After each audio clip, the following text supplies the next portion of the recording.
We're going to start looking at how Americans think politically, like how do they form their political thoughts, and sort of like look at the why as well. Like, why do Americans think the way that they do?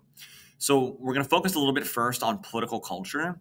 And political culture are just like the attitudes, beliefs, and values that people share that really influence our thoughts on how government should operate. So the idea being like, are there certain characteristics or things that Americans value that might be different than citizens that live in Germany or citizens that live in another part of the world that just make them sort of like different? Just again, different characteristics or different values. And then do those things make us think differently about politics? So like what makes an American an American? And are those characteristics somehow different than what makes a German a German? And because of those characteristics and those shared values within the culture, do we expect different things from government? So we're going to focus on a couple elements of American political culture. These are characteristics or traits that Americans stress like politically. These are things that Americans believe about politics and things that Americans just desire within their political system. The first is the idea of popular sovereignty. Popular sovereignty is the belief that like all of government power comes directly from the people. Sometimes you'll also see this referred to as popular consent. Within the Declaration of Independence, it talks about the consent of the governed. The idea that government only exists because people gave them the power to do that. So it's almost like, as the picture implies, that we believe that government works for us, the people. So that's a key element of the way Americans think about politics, is their agreement to be governed in the first place. Sort of along the same way, Americans also believe very strongly in the idea of republicanism. People don't go around talking about republicanism, but this really defines the type of government that we have today. That citizens have the ability in our country to play a role in politics, but that's primarily by selecting leaders that will make decisions for us.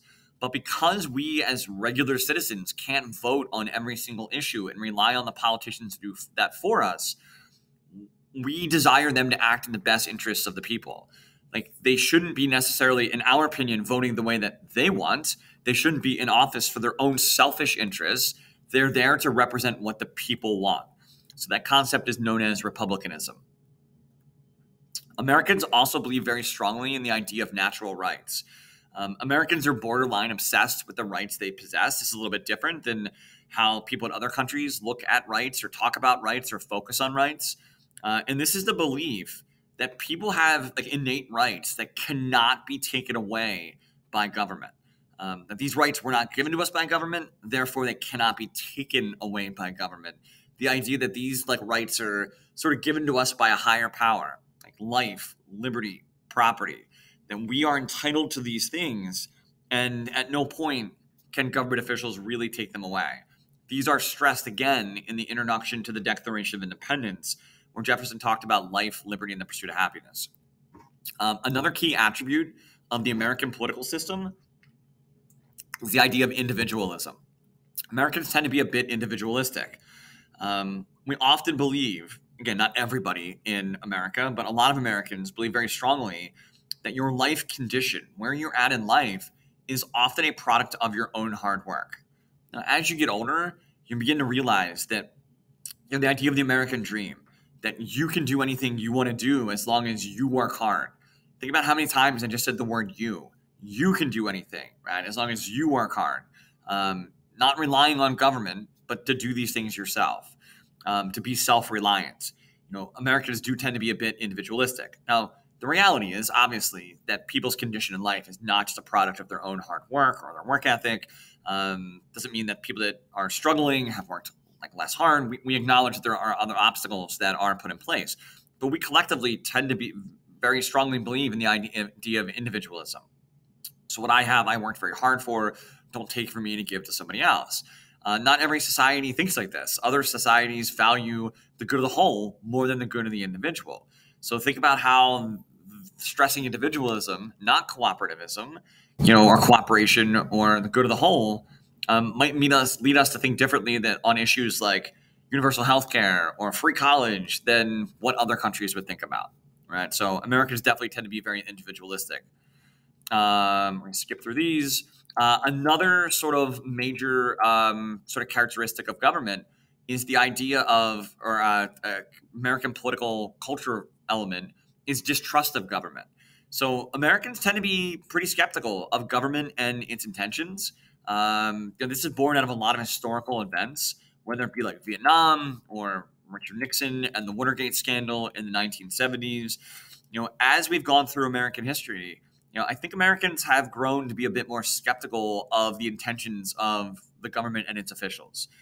Think about how this makes it difficult to govern, right? More difficult for government to do its job.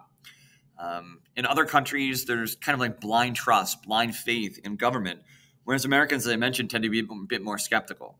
So, this makes things much more difficult when you make a COVID response, right? The government tries to formulate a response to, the COVID outbreak a couple years ago, or changes to like voting issues.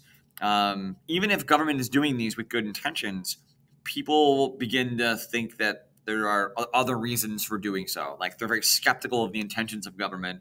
And this definitely complicates the ability of government to deal with issues, right? Not that it's a bad thing, but Americans definitely tend to be a bit more skeptical of government intentions than perhaps people are in other nations. And then the last one is the idea of American exceptionalism. American exceptionalism is historically known as like the belief that Americans see themselves as being different from people that live in the rest of the world, kind of like that we live the correct way. And oftentimes you see like religious influence as well. Like we live the way that God intended. So that's sort of like the basic idea behind it, right? There are lots of examples of this. Manifest Destiny in the 1800s, where we felt like as like the people that lived during the time period that they were justified in conquering North America and taking land away from the Native Americans, because at the end of the day, the belief was from the people doing the conquering that we were forcing people to live the American way, which was deemed at the time to be the correct way, right? Or imperialism in the late 1800s, as the United States competed for colonies in the rest of the world with other nations, relying on the fact that the appeal was that being part of the American empire, right, was being introduced to living the correct way.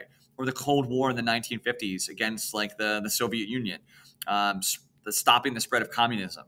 Again, convincing people that the way we live, democracy, is the right way, the correct way, the way that God intended for people to live, right? And it's really interesting. You see this in a lot of the artwork, especially from like the 1800s, as Americans were spreading their own ideals across like North America. And this piece of artwork is sort of like symbolic of that spirit of American exceptionalism, where you see like the component of like the religious aspect, like the focal point of the painting is the angel in the middle. And you see that to the right of the painting, where Americans have already been, you see signs of progress, whether it's the telegraph line that she holds in her hand, or the train, or steamboats, or any of the other symbols of modern progress. And to the left, where Americans haven't been yet, you see Native Americans, right? And notice how the artist's technique, light where the Americans have already been, symbolizing civilization, and darkness to the left of the painting where Americans have yet to be. And obviously, if you hit a play button on this painting, as Americans went across the country towards the west, the light would spread. Again, this is reflective of that concept of American exceptionalism.